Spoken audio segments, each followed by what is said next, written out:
increase. This is a higher sentiment of devotion. We are talking about the decorations, the Shringar of Bhakti. So this Shringar is most desired, this decoration. This is called Viraha Bhav. What is Viraha Bhav? The yearning in the heart to meet God. That yearning is called Viraha, and it brings with it a pain. Even worldly love, which is far lesser in intensity, is characterized by a pain in the heart. In worldly love, people express, I get this pain in the heart. In divine love is thousands of times more intense. So imagine the kind of pain in the heart that it brings. As we progress, that pain develops, the yearning to meet God. That is called Viraha. That Viraha is the real beginning of sadhana. Everything else that we have done, the japas and the kirtan and the arati and the visit to the temple, it is only preparatory. And if you are fortunate to have that Viraha in you, then consider it a blessing of God. That Viraha often confuses the devotee. When the devotee moves in the direction of God, and by His grace he gets that longing, yearning, and experiences the pain, the devotee sometimes becomes confused. What's going on? I'm loving God and I'm getting this pain in the heart. Well, you should consider yourself fortunate. This Viraha sentiment is desired by great yogis and great sages, that when will God bestow His grace and I will receive this? Because that longing will cleanse your heart like nothing else. It will burn away the ego, this aham chetana, this conceit or this false ego, I am, I am, I am.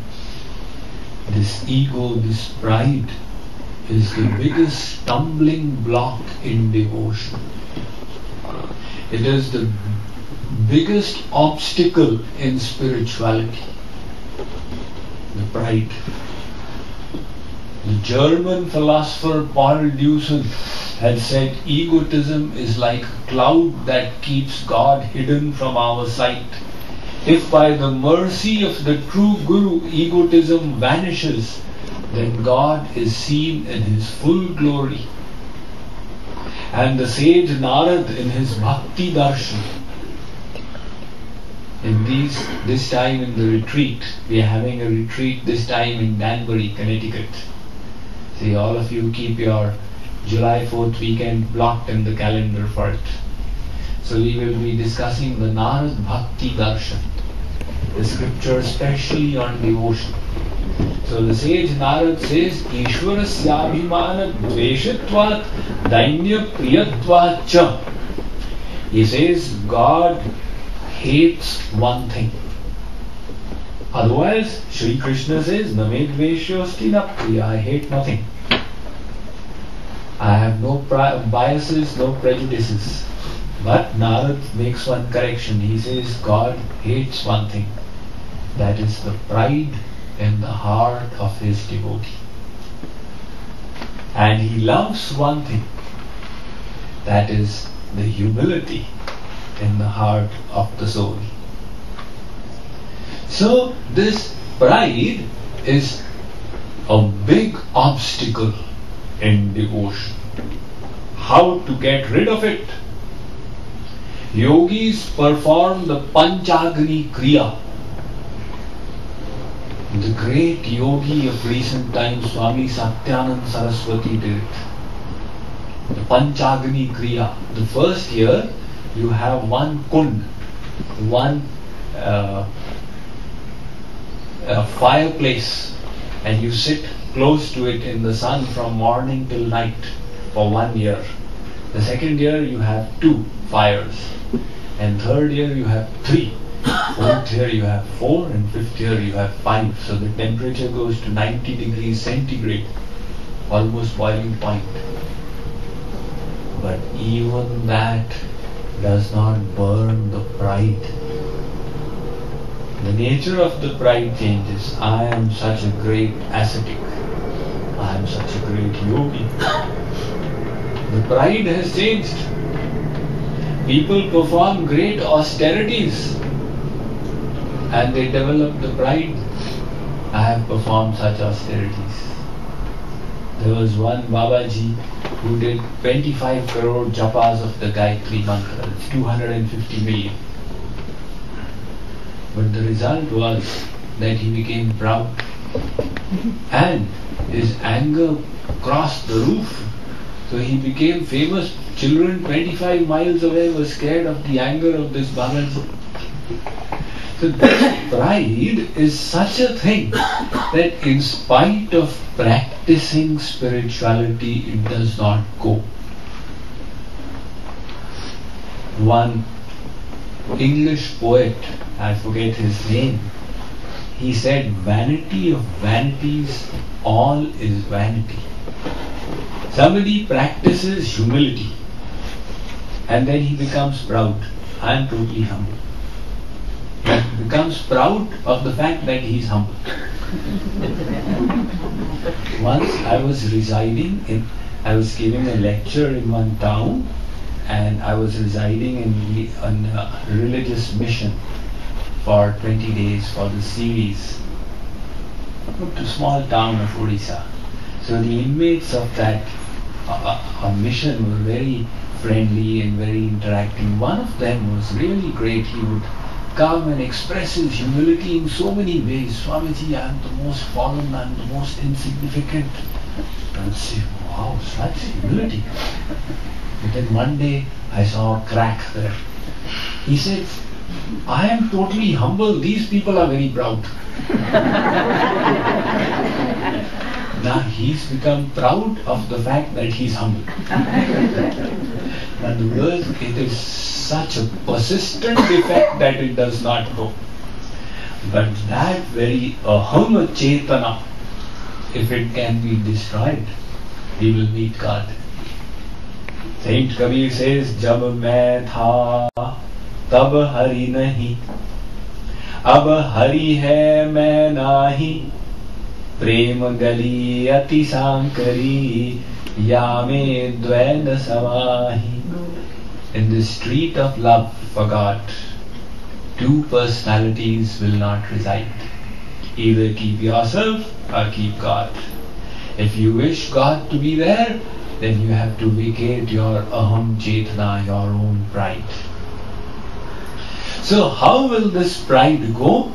That longing to meet Him, that viraha, that pain in the heart will burn the aham chetana, your self-consciousness. That is why Kripaluji Maharaj says, "De do aisi virah vedana, mit jaye mam aham chetana, aur adhik chamkega sona, puni puni agni tapane se." He says, "Oh Shri Krishna, give me that yearning which will finish my conceit, and in this fire of separation from you, my love will become even more resplendent." Just like gold, when you put it on the fire, the goldsmith does it. Why does he put it on the fire? Because the fire burns away the dirt and increases the shine of the gold. Similarly, we love God. And when He creates, when He exposes us to that pain of separation, our love gets even more enhanced. This love requires meeting God, being separated from Him. Both states.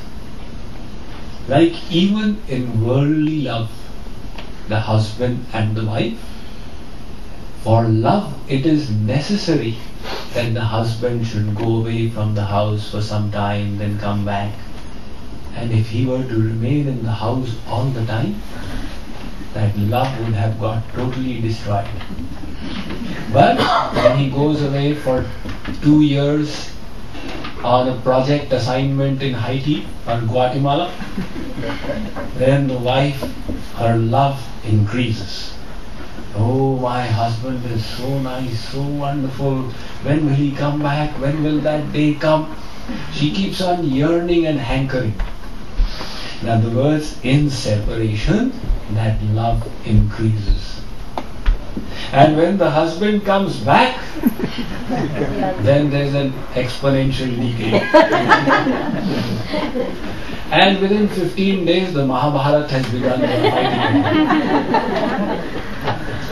So just as worldly love increases by the coming and the going of the beloved, similarly in divine love, there are moments when God's grace, you feel it in a very special way in you.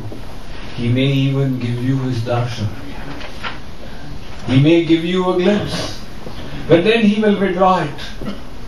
So when He withdraws it, doesn't mean that all is lost. He is only increasing your longing. That was the experience of Narada. The writer of the Narada Bhakti Darshan, the great sage Narada, is considered a great authority in bhakti. He is the guru of Yudhishthir Maharaj, Dhruv Maharaj, Prahlad Maharaj. Many great sages of the Bhagavatam, Ramayana, Mahabharata are all disciples of Narada. So Narada, in his last life, was the son of a widow. When he was 5 years old, in his mother's house, some great sages came to reside. They spent the Chaturmas period, 4 monsoon months, in that house. And Narada's mother would, with great humility and devotion, serve them, offer them foods to eat, take care of their arrangements. And Narada would also be engaged in service. So when these sages would sit and discuss Krishna Katha, the pastimes of Sri Krishna, Narada would sit and hear them. When they would eat, and having finished eating, Narada would eat their remnants. So the result was that his spiritual tendencies and devotional sanskars got enhanced.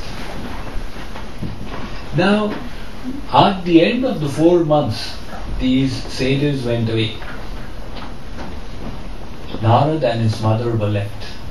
A snake came and bit Narada's mother, and she passed away. Now the boy Narada was all alone. So he had got, because of the satsang he got detached from the world. So he left his house and went off in search for God. And when he did this, Sri Krishna gave him darshan, his divine vision. He saw the form of God. He was overjoyed and delighted. But God hid Himself after that. And Narada's yearning to see Him again increased tremendously.